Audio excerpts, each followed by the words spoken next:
Welcome into the video. I'm your tech guide, Wayne. Today we're going to walk you through how to unlock your Google Pixel 7a so you can use it with any carrier.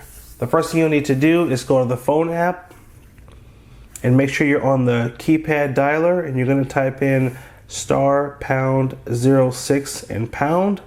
That's going to show us our IMEI information. Make sure you write down this number at the top here. Hit the home button, and then we're going to go to the website, theunlockingcompany.com, to fill out a few prompts, starting with the manufacturer, which is going to be Google Pixel, and the model is going to be the 7a. Tap unlock phone. It'll bring up a few more prompts for you. It'll ask about the carrier that you purchased the phone, or excuse me, the country you purchased the phone in, and then the carrier, which should be AT&T. And from here, it's going to give you a price of what it'll cost to unlock the phone, and an average turnaround time of when you'll get a response from the company with the final unlocking instructions. Do keep in mind that the process to unlock phones is different for every carrier, and the process changes from time to time, so that's why they give you sort of a window of time when they will respond with the most up-to-date unlocking instructions. So you'll look out for that.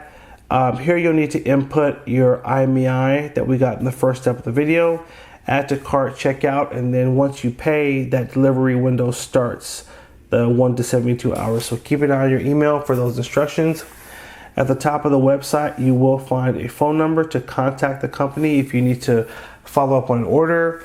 You have a phone number to call, text, you have an email address, and a WhatsApp number as well. So 4 different methods of contacting the company, and they're usually pretty responsive. So after you finish following the unlocking steps, the phone is most likely going to restart itself, and then you'll want to have a SIM card ready of the service you want to use the phone with.